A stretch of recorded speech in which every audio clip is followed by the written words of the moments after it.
That's a cute tweet that you sent, Adult Swim, but I know what this thing did.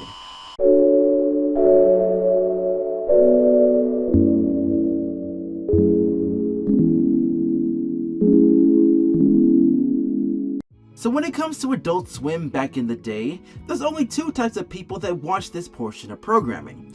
First are the kids trying to be rebellious, only to realize they're watching a claymation that may scar them for life.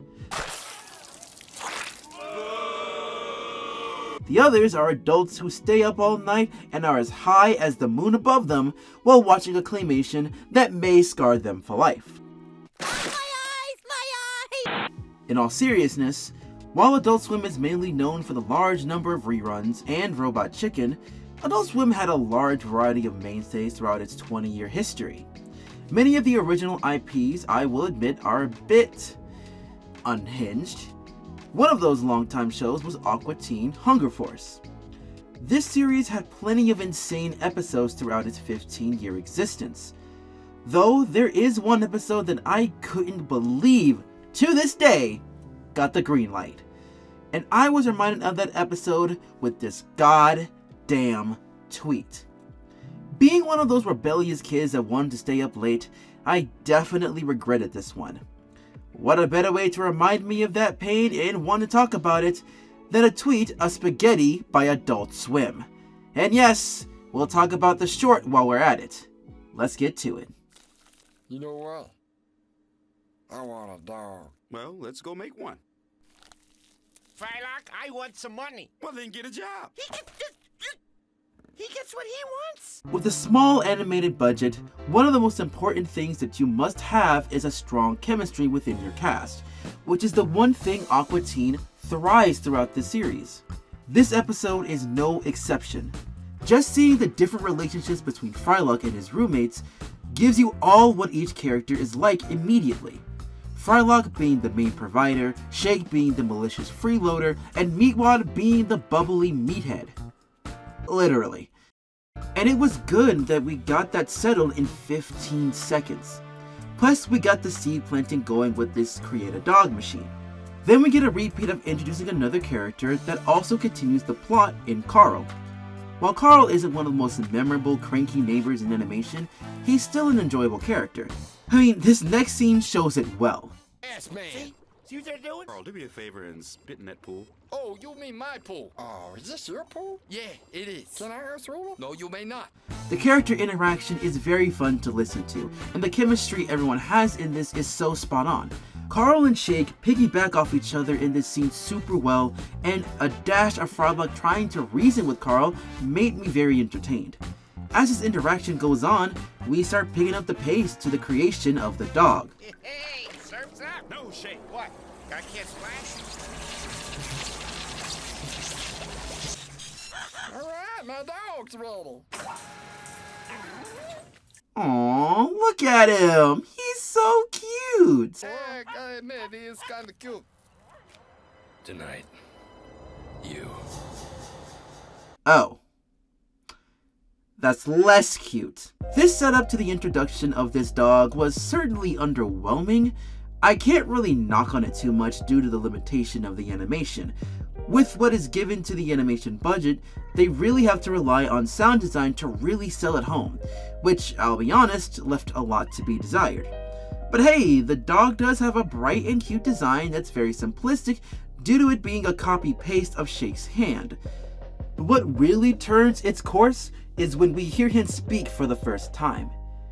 That's when all of the red flags start spewing all over the place. This is the definition of a two-faced character, really contrasting the dog persona to showing his malicious side when talking to Carl. He also pulls it off further with the perk of Carl being the only one to hear him speak. While yeah, the suspenseful music cues get repetitive, it still keeps me on high alert for what is going to happen next. It was enough to keep me wondering what the heck this dog is planning, with his next scene of Frylock, Meatwad, and HB playing together. It does continue to give us interesting quirks the dog has, giving the imagery of the perfect dog, playing silly dog with not knowing how to fetch, and realizing that he makes solid pastry. Even with that, I still felt uncomfortable and weary in what this dog is planning, especially when he keeps licking that certain area. What the hell? No. Bad boy. You live over there. Go back to the freaks. Who you calling boy? My name's Hand Banana. We're done talking. Hang on. Let me bend over and pick this thing up again. Hey, banana, no! Whoa! Oh my God! What in the world? Oh my lordy Jesus! Okay, all right. Fun. This is great. I didn't ask for this. I didn't ask for this at all. All right. Okay. Yeah. The only question about this was how in the world this was greenlit. When I was younger, I could not comprehend what was happening, but I definitely knew that whatever was happening was no bueno. Now that I'm much older and very well aware of what the heck was happening, I know I had every right to feel like it was not okay. With the topic of forced sexual intercourse and sexual intercourse with a goddamn animal, I definitely noticed the hint that led to this dog being a harasser. The fact that this dog continues to lick his area pushed that thought that something about him wasn't right. Sure, it's a normal thing that dogs do, it is still something to keep note of after the mysterious threat HB sent to Carl. This type of scenario is very outlandish and insane. Being forced into that predicament is not something to joke around with. Let's just continue on to the episode. No, he's not a boy anymore. He's a man. Cause he just me. You think you could back that up? Listen to this guy. Could back that up. I got bruises to prove it. No, I mean that ass. Back it up. Yeah. Do you hear what he's saying here? My God, this is super hard to listen to. This really does play out the idea of how easy it is for someone to get away with abusing a man in a sexual manner. We get all the information that we need to know about this dog through the manual on the dog making box. Him being designed to find a match and mentally link with that person makes it very clear that this dog is for other dog loving purposes, and not the good kind of loving either. It really puts you in an uncomfortable mess with how this dog continues to mentally abuse Carl and make it seem like he's the one that's insane. This creepy obsession and casually talking about Carl in a sexual manner does nothing but make me feel queasy and uncomfortable. The amount of times he says that word, I will always blur out because the yellow dollar sign, makes me wince so hard. If they wanted to make this thing creep me out, they definitely did their job. Hello? Hey, Carl, it's Frylight. Look, I sent Hand Banana to the pound, okay? I figured, hell, if he's with you, then he is a bad dog. Come the f*** on. Really? We're really doing this? I get it, this is supposed to be a magical dog that has a variety of talents, but now we're just grasping at straws at what he can do. I could definitely understand lowering the guard of Carl so he can strike once again, but I feel they're putting too much into this idea of HB being a manipulative monster. It doesn't help that we continue to see Frylock be oblivious to this situation. It's been quite a few years since I've watched Aqua Teen, but it really annoys me knowing that Frylock is the most logical and intelligent of the group. I'm not saying that he should figure it out almost immediately, but at least be more suspicious about the situation. You could say, well, this is their family dog. He has more of a bias toward that, right? But just like Frylock said, He hasn't even been here one day. so why would that attachment to HB just automatically be strong? It really shows a huge problem with this episode, both critically and even more so mentally. Man, feel good out here. Might just, get nude. No. Shine some sun where the sun don't shine, you know what I mean? No, come on, dude. You, facing that turkey today? Huh? What's that? Of course, this setup worked. Why wouldn't it? The combination of isolating Carl with egging him on in front of the Hunger Force, the manipulative phone call to lower Carl's guard, And finally, just straight up exposing himself. I have so many issues with this. Mainly, if you were just assaulted in a sexual manner, why would you decide to lay outside with your booty cheeks out? It really feels like they're making a whole ass mockery of male victims. Like, Carl should be a mental mess at this point because there's so many inconsistencies. Frylock was literally shoving him out of the house with the amount of accusations he spoke of. It shouldn't take that long to realize something was up with the phone call of someone who claims to be Frylock. Him getting the news of HB going to the pound shouldn't be enough to throw away such a traumatic experience and get real comfortable out in the open. It's so baffling and concerning that we made Carl, a victim in this case, to be so oblivious and not even bother to be on high alert is such a huge misrepresentation of those who have experienced that trauma.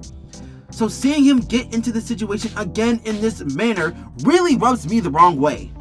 Then, of course, we're just doing a rinse and repeat of seeing HB looking like a super talented innocent dog and Carl looking foolish again in a more extreme way. That really doesn't give much to talk about outside of me questioning my sanity for deciding to do this one. But we do see Carl going through the lengths of fighting fire with fire. I want you to meet the Enforcer. I want my name to be Spaghetti. All right, Spaghetti. Whatever, I don't care. Spaghetti, I want you to show Hand Banana the night of his life. There you go. There you go. Like he me. Do it. Do it. What are you waiting on? I'm not really that attracted to him. Something about you, though. It just seemed like we click or something. Feels comfortable. You know what I'm saying? I'm gonna you. No, please, Spaghetti, no! Yeah, that pretty much ended how I expected it to. Now, yes, trying to force someone in the same situation doesn't make you any better than the assaulter. It still doesn't change the fact how sick and twisted this episode is as a whole. And ending it with Carl getting doubled down on and Shake getting off to it to end the episode abruptly just left a bitter taste in my mouth. I can understand that adult animation can be very unhinged, especially when we talk about shows that started off in the beginning of the 2000s. A lot of adult shows back then thrived on dark, edgy comedy. Still, it would be nice to show how serious these situations can be, even if it is a smidge, rather than use it as a way to torture a character for cheap laughs. And to get into the nitty-gritty of the new short they made on their channel, make that shorts now. God damn it, fucking assholes. So yeah, watching these shorts, there are still some major issues with each one. Well, for one, how does Frylock now understand what Hand Banana is saying in the Hand Banana's Return short? With how in the original episode, it's only mind linking with one singular person within the family, and Frylock's DNA was not in that pool. It was Shake's, and it was Carl's. So for him to suddenly hear this character, hearing HB, just makes little to no sense to me. I'm sorry, but that's just the case. The other one is in HB's demise. HB has a sudden interest in Shake, but then it gets immediately dropped once Carl lured him into a trap. I get it's been 15 years since the episode dropped in the original run, but the last time Carl used glue to prevent him from being assaulted, he almost died. So why try it again? I will say, HB having some interest in Shake has some sense to it, since both of Shake's and Carl's DNA is mixed into HB. Though it also adds another layer of darkness is that Carl and Shake are technically the dads of Hand Banana. I hate my life. So that's all I really got when it comes to the episode and these shorts. I'm still flabbergasted with the fact that this kind of episode exists, even with how edgy the show can be. I still want to look at more episodes that, at least to me, are so crazy that I wonder who gave the nod to them. Plus, I'm curious to see what episodes did you find crazy enough to question how it got the green light. Let me know in the comments or the community tab. Until then, good afternoon, good evening, and good night. Tonight.